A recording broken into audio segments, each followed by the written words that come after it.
পাচ্ছেন। আপনারা বুঝতেই পাচ্ছেন একটা বিশেষ কারণে আমি লাইভে আসছি। তো কারণটা হচ্ছে, দেখুন, আমার 31-32 বছরের ফিল্ম ক্যারিয়ারে আজ অবধি কেউ কোনো আঙ্গুল দিতে পারবে না। বিশেষ করে আমার স্ত্রীকে আমি বিয়ে করেছি 27 বছর। আমার ফুটফুটে দুটি ছেলে মেয়ে আছে, আমার ফারদিন এবং ফাইজা। আমার ছেলে আলহামদুলিল্লাহ বিয়ে করেছে, আয়েশা। আমার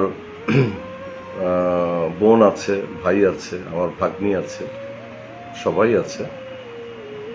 তো আমি গতকাল একটি অ্যাপ্লাই করেছিলাম শিল্পী সমিতিতে। তো আমি সেটাতে কিন্তু এখনো আমি অটল। আমি লাইভে কেন আসলাম এটার আমি আগে আপনাদেরকে আমি একটু ক্লিয়ার করে দিই। আমার চাওয়া পাওয়ার বাংলা চলচ্চিত্রে কিচ্ছু নাই। Hit, super hit, bumper hit plus number 1 এই ধরনের আল্লাহ আমাকে দিয়েছে, এই চলচ্চিত্রের মানুষরা দিয়েছে, প্লাস দর্শকরা দিয়েছে। আমি কোনো বিষয়ে ওই ইউটিউব চ্যানেলে কোনো চ্যানেলে আমি আসতে আগ্রহী নই। ক্যামেরার সামনে আসব, তার জন্য আমার ফেসবুকটাকেই আমি বেছে নিয়েছি। এখান থেকেই আমি আপনাদেরকে সবাইকে বলে দিচ্ছি, আমি অনেক ফোন পাচ্ছি, আমি ন্যাচারালি একটু সিক ফিল করছি। সো কেউ আমাকে ভিডিও প্লাস অডিওতে যা কিছু বলার আমি অলরেডি বলে দিয়েছি। এখন যে জিনিসটা আমি বলবো সেটা হচ্ছে, তার বিষয়ে যে আমি কথাগুলি বলেছিলাম এটা একদমই সত্য কথা। বিশেষ করে তার গাড়ির বিষয়ে আমার আর আমার ছেলে ফারদিনের কাছে যথেষ্ট পরিমাণে এভিডেন্স আছে।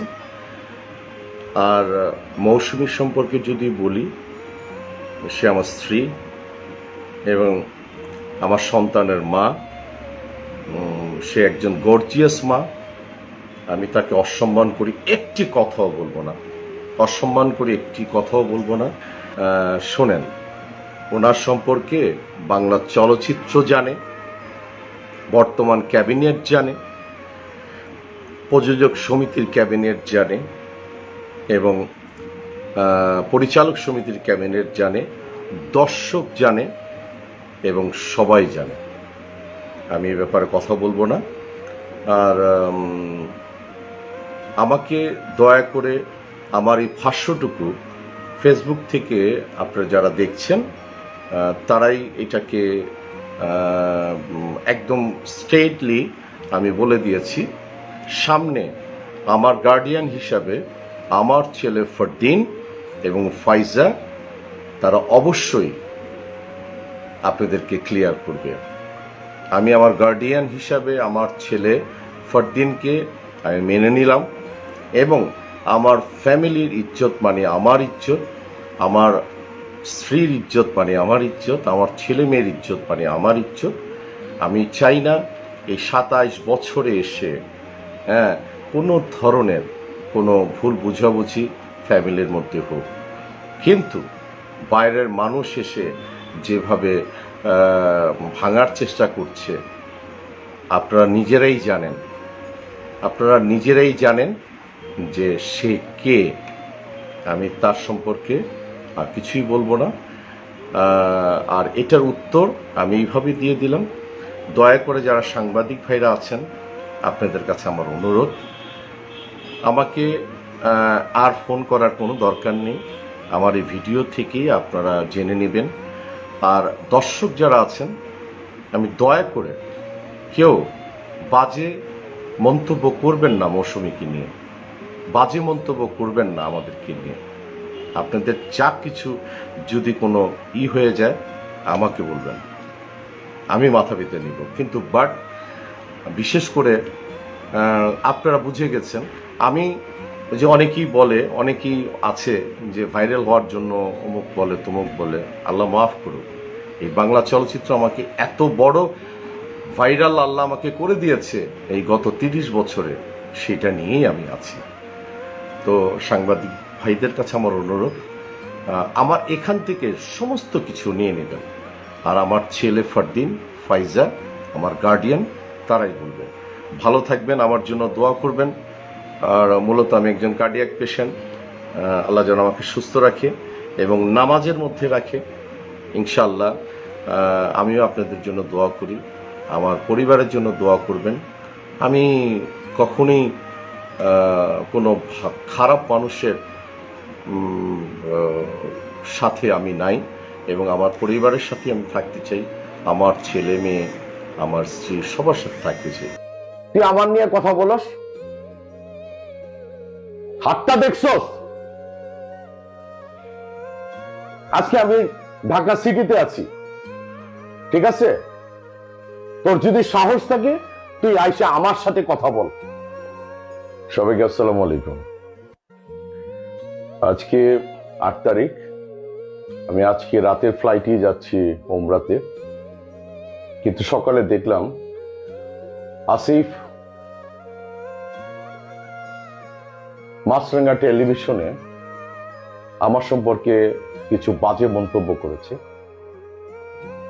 আমি কিন্তু ওর সম্পর্কে বলেছিলাম যে চেয়ারের গরম, এবং ওর ব্যক্তি, ওর পরিবার পরিজনকে নিয়ে কোনো কথা বলিনি, ওকেও খারাপ বলিনি। ওর ব্যক্তি জীবনে ও কি করে না করে সবই জানি, কিন্তু আমি কিন্তু কোনো কথা বলিনি। কিন্তু ওর কোনো মানে নোংরা জীবনের কোনো কথাই কিন্তু আমি বলিনি, এবং ভালো জীবনের কথাও আমি বলি। ওর পরিবারকে নিয়ে তো নাই, আমি চেয়ারের কথা বলেছি। কিন্তু আসিফ, আপনি আমার সম্পর্কে মাছরাঙ্গা টেলিভিশনে বললেন যে নারী শাসিত। আসিফ, তুই গিয়া মৌসুমীরে গিয়া জিজ্ঞেস কর আমার অবস্থান কোথায়। আমার ব্যক্তি জীবন নিয়ে তোর কথা বলার কোনো দরকার আছে? আমার ব্যক্তি লাইফ নিয়ে তুই আমাকে নিয়ে তুই সমালোচনা কর, তা আমার কথার এতটুকু কথা চেয়ার নিয়ে তুই সমালোচনা কর। তুই চাপ নিয়ে কথা বলস, তুই আমার ব্যক্তি জীবন নিয়ে কথা বলস, হ্যাঁ, সংসার নিয়ে কথা বলস। ওই তোর কি অবস্থা? এই আসিফ, তোর কি অবস্থা? তুই আমার নিয়ে কথা বলস, হাতটা দেখছস?